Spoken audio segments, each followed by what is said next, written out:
In this chapter we will be covering about the idea of power. I had already alluded that the product of the force and the flow is a measure of the power, but in the case of a motor, what does it mean, and what really is the transformation of the power that is happening. These are the points that we will be looking into. What happens in a motor is that we are supplying it with a certain voltage, therefore it is drawing some current, and as a consequence the power being supplied to the motor is the product of the voltage and the current, which is measured in watts. And we already know that from Ohm's law V is equal to IR. So, I can alternatively express power as I squared R or V squared by R. They are all equally valid ways of expressing what the power is. And if I add up the power at every slice of time, the total energy can be obtained in a given interval of time. So, that is measured in joules, which is watts multiplied by seconds, watt second. You have in earlier lessons used a much larger unit of energy, which is 3600 watt seconds, abbreviated as watt hour, but essentially power multiplied by time in whatever units is a measure of the energy. But what happens to the motor when it takes in this power? What it does is it delivers mechanical power.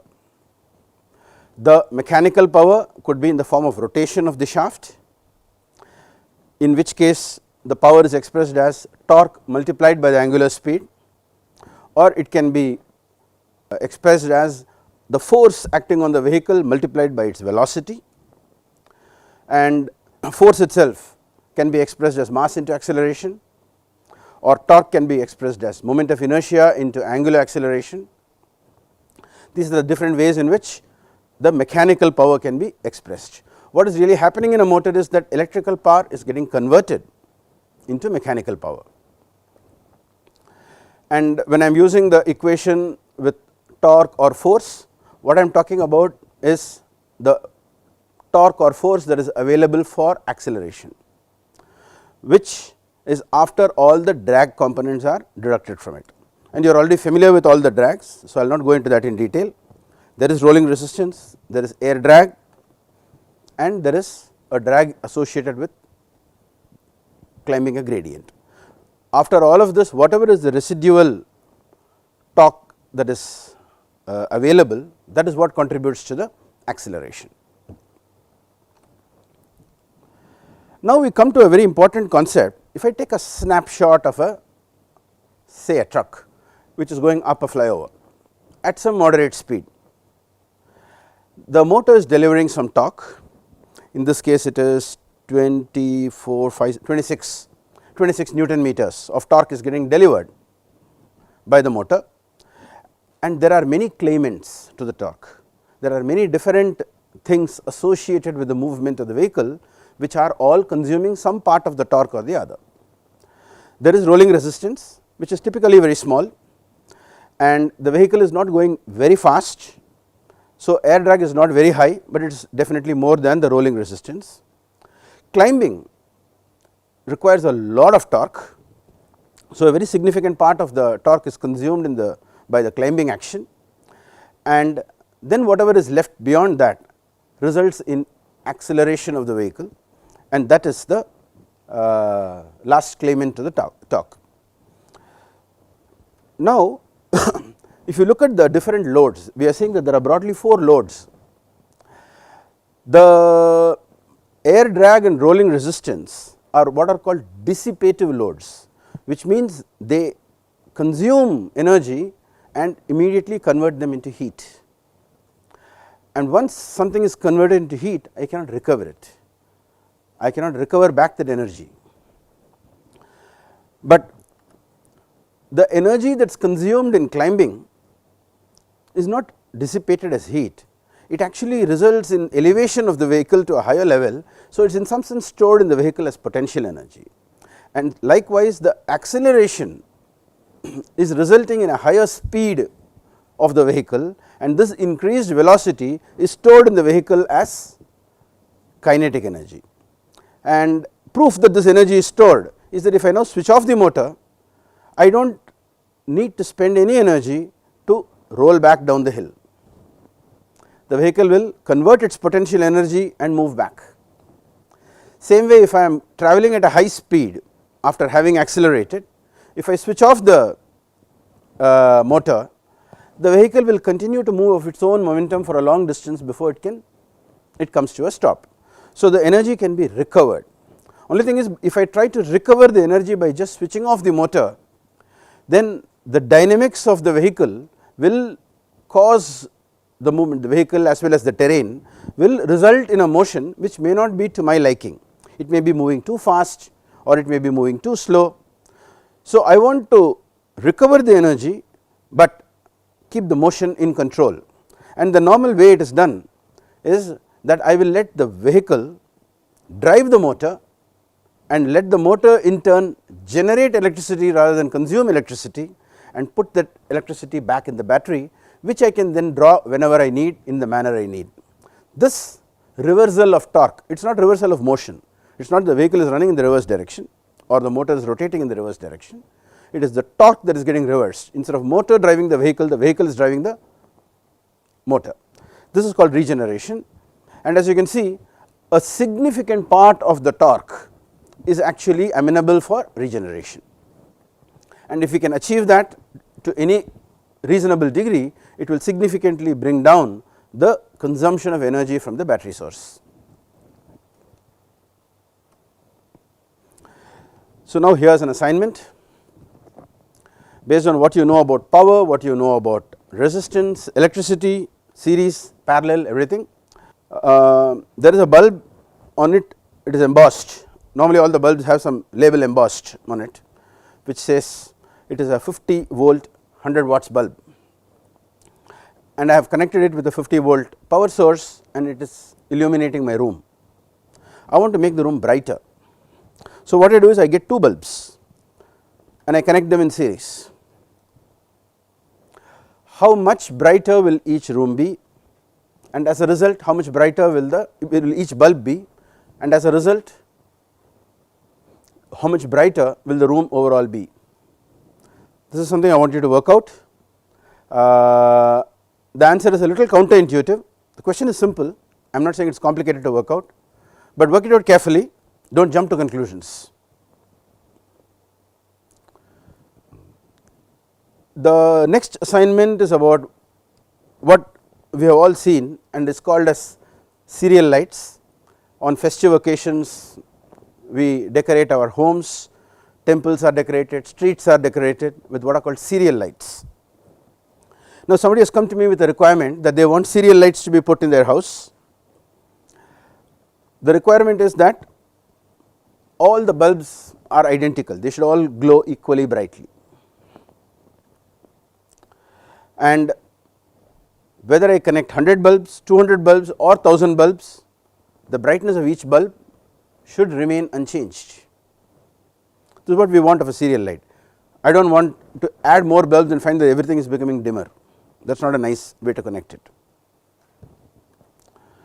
And when I connect so many bulbs, maybe one bulb will blow, somewhere else there will be a loose connection, another bulb will not glow.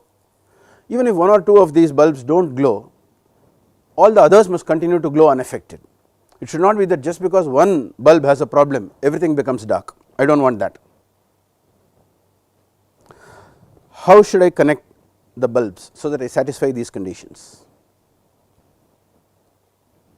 Remember, they are called serial lights. Again, the answer is sort of counterintuitive, figure it out.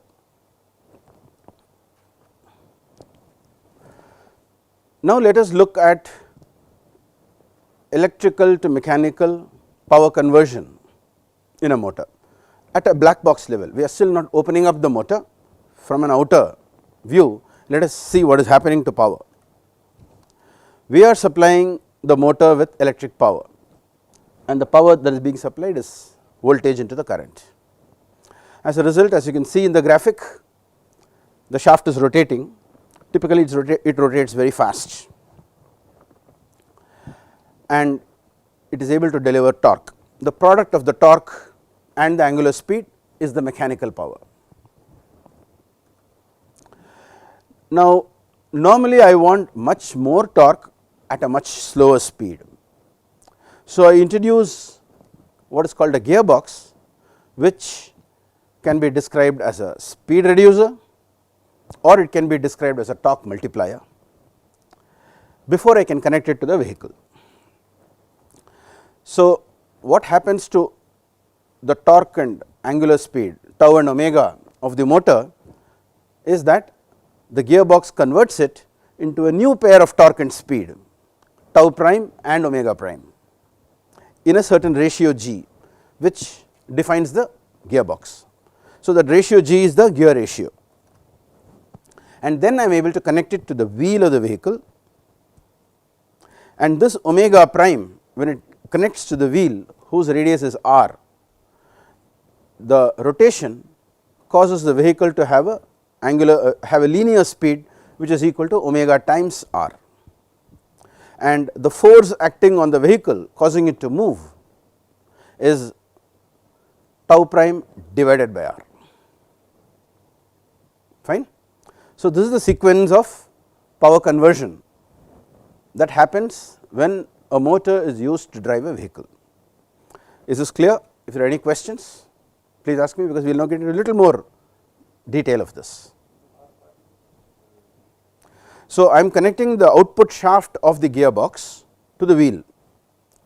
So, the angular speed of the shaft omega prime multiplied by the radius of the wheel will cause the translational speed V of the vehicle. Likewise, the torque that is getting applied divided by the radius will cause the translational force, which is called the traction force, that is causing the vehicle to move. Fine. Now, this simple picture gets messed up because there is leakage of power all along in every step. Firstly, in the motor, current is flowing through the copper wires which have some resistance. We try to design it in such a way that the resistance is as small as possible, but still there is a loss, and as you already know, that loss will be equal to I squared into R, where R is the resistance of the windings. In addition, we have seen that steel is getting magnetized and demagnetized, and that is leading to a hysteresis loss. There are also other losses. For example, there is something called eddy current loss, which is more significant than hysteresis, and that is actually proportional to the square of the speed. See, hysteresis, if you remember, every cycle there is a certain quantity of loss. So, the more the number of cycles, more the losses. So, it is proportional to omega. Hysteresis is proportional to omega. Eddy current is a current that is circulated by the action of what is called Faraday's law, because the flux is changing. There is a circulatory current that is set up, and the magnitude of this is proportional to the frequency.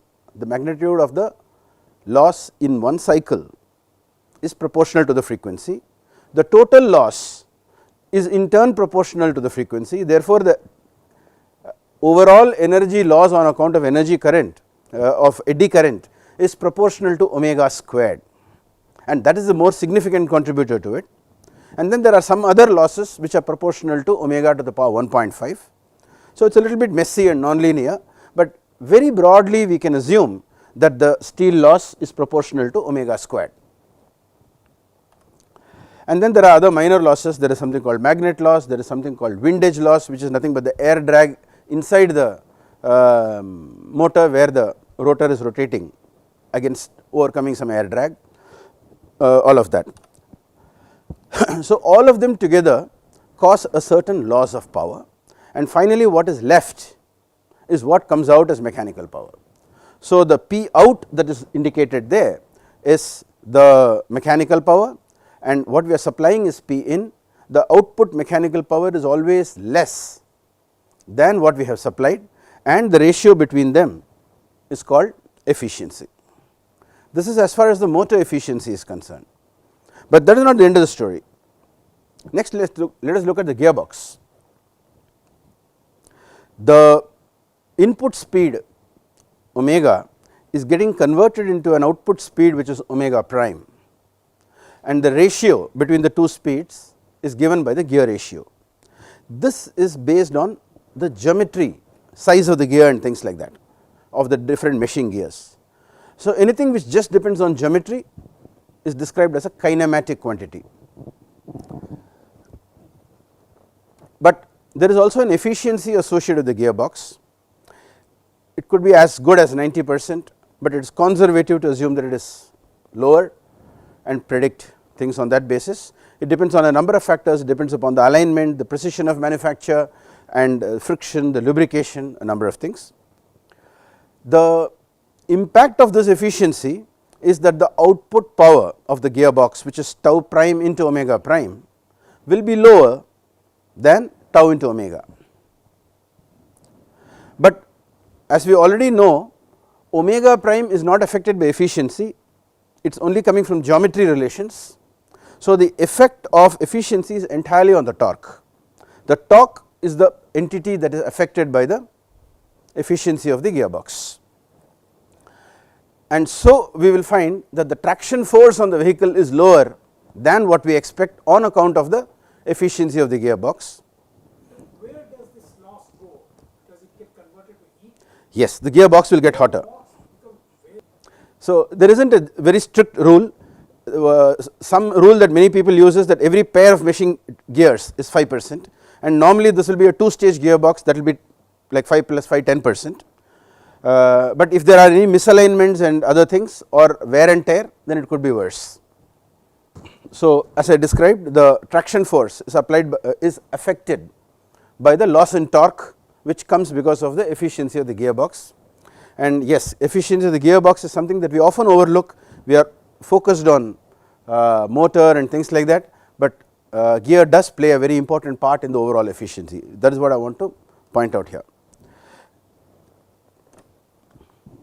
So, we had a very simple overview, almost commonsensical, and all that we have said is that power in is equal to power out, and power out is equal to the useful mechanical power plus losses. But just by knowing this, you will be surprised that actually you can get a lot of insights about the motor, and that is what this assignment is about. If you do this assignment, you will be surprised how much you already know about the motor even before we have opened up the motor. So, here we are talking about a motor which is delivering 5 kilowatt at 3500 rpm, and its efficiency is 90%. Half the losses are due to steel, half the losses are due to copper, and it is coupled to a constant load. Remember, it is not a vehicle. A vehicle is normally not a constant load. As it moves, air drag, many things will change, it may go up a gradient. So, you cannot really measure a motor by putting it on a vehicle. We have some equipment in the lab, typically it is called a dynamometer, to which we couple, where we can control all these things and then measure the performance of the motor alone.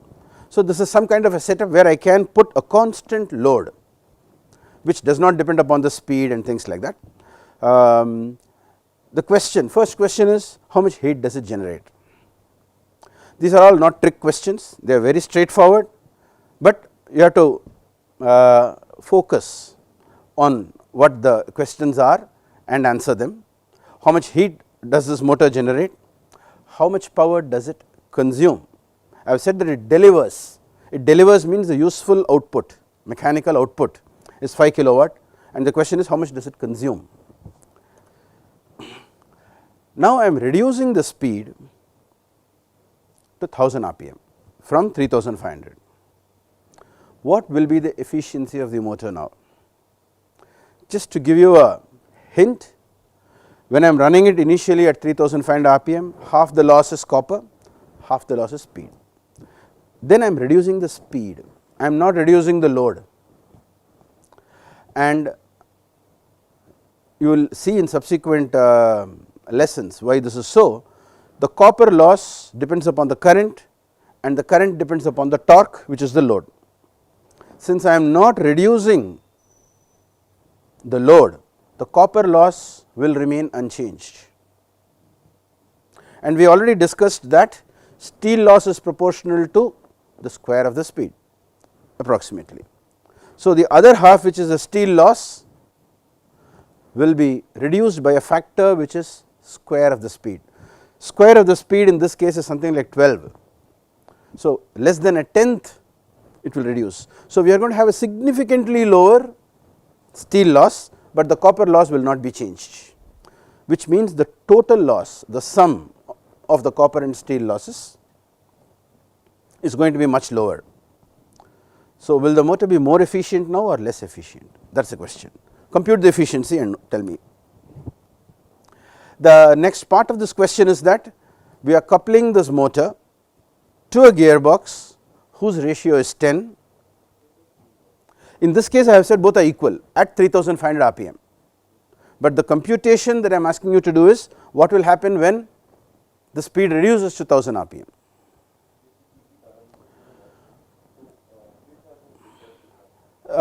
It is there is no general answer to it, because like I told you, the question is copper loss normally higher or the steel loss higher? They both depend on different things. The copper loss depends upon the load, the steel loss depends on the speed. If I am going at high speed with very low torque, which means I am cruising on a highway at a high speed, then steel loss is very significant compared to copper. But if I am climbing up a hill at low speed but with a high torque, then the copper loss is much higher than the steel. So, it depends on the operating condition. Am I operating in a high torque low speed condition, or am I operating in a low torque high speed condition? Depending on that, the weightage of the two different loss components will change.